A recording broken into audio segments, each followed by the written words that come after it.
So what up, YouTube? My name is Moises Castellanos, and pretty much this channel is going to be about my WRX. It's a 2017. I had it for over a year, and throughout that year I've done some modifications to it. Front mount, EGR, TGV, full turbo back exhaust.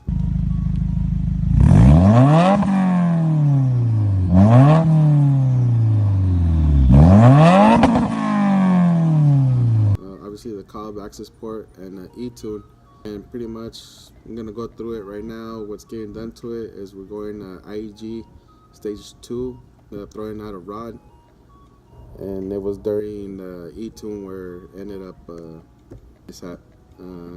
I took it to a dealership just shits and giggles, knowing that they probably weren't gonna be able to fix it because I touched the motor, so therefore it voids all warranties. That's okay, you know. We void warranties in this world, you know, especially when it comes to a car and you want to have fun with it. It's more fun than you want to get out of it. You bought the car for a reason, and that was the reason, you know. Get up to where you want it to be at, not where the dealer says, nah, you know, you're good enough with this 260 horsepower. We're trying to get as much as we can, you know. So pretty much right now it's at the Subi shop out in Oceanside. Shout out to Jose, gave me a good deal on the labor and everything. Normally I would do everything myself, but I don't have any engine experience. Anything bolt-on, your boy got it, you know, we got this. We'll see where it goes from here and out. About 2 months ago is when it first happened. I was not pushing it, I was just driving down the street. I was going back and forth with the tuner on the E-tune.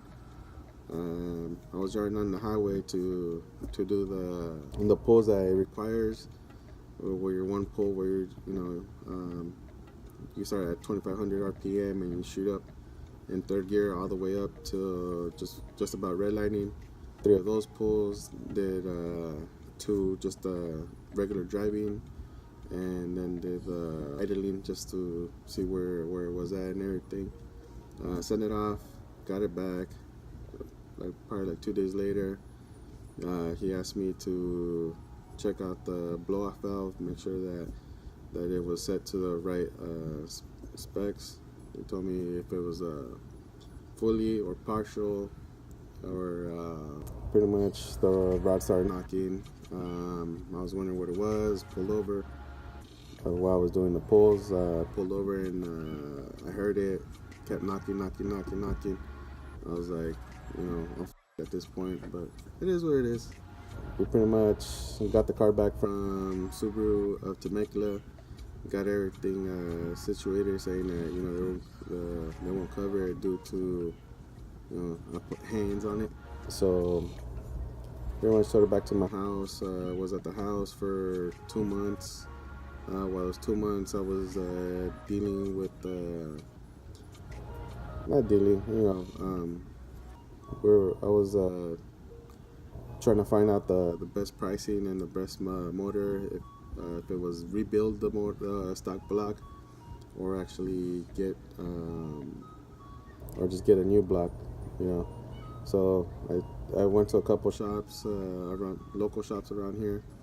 They were all quoting me $6,500 just to replace that the one piston and the one rod, which $6,500 was a lot to not get any performance out of it. Subaru wanted $8,000, and they were just gonna replace the whole motor, you know, not just the block. They're brand new heads, brand new motor, but then again, it was gonna be stock, and to be stock and spend that much money, I wasn't looking forward to it. So I started looking, see how much it would be for bearings, pistons, the H-beams and everything.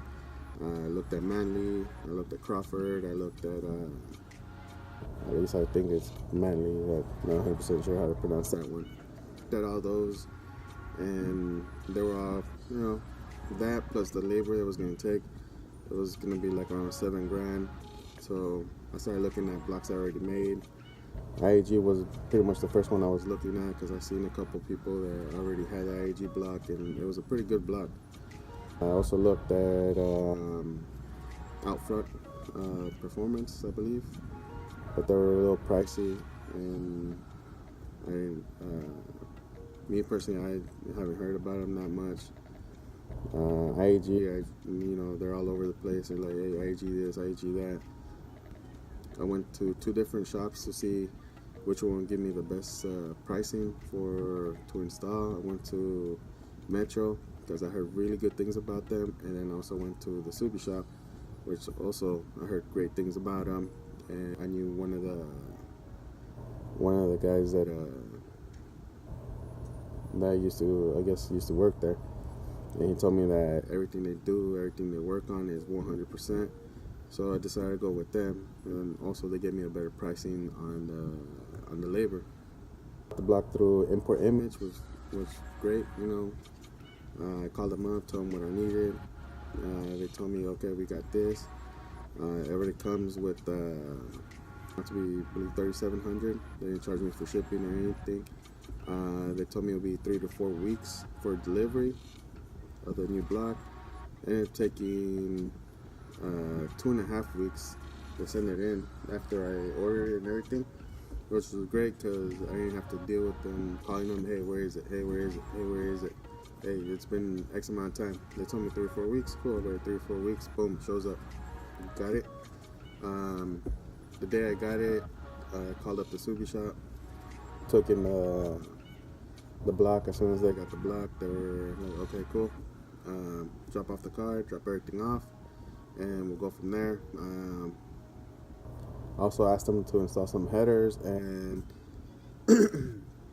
also told them to install the Cobb Flex Fuel Kit. For the tune, I'm either looking at the Delicious Tuning or also at Metro Performance. So we'll see how I get. We'll see what type of numbers we get out of this. Pretty much follow the build, see how it goes, and that's doing this for just fun. It is what it is. Putting a new block wasn't for fun. It was, it happens. All right.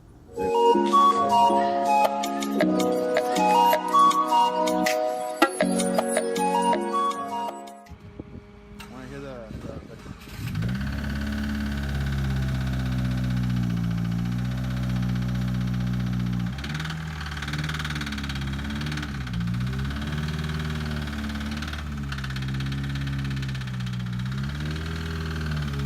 We get it on.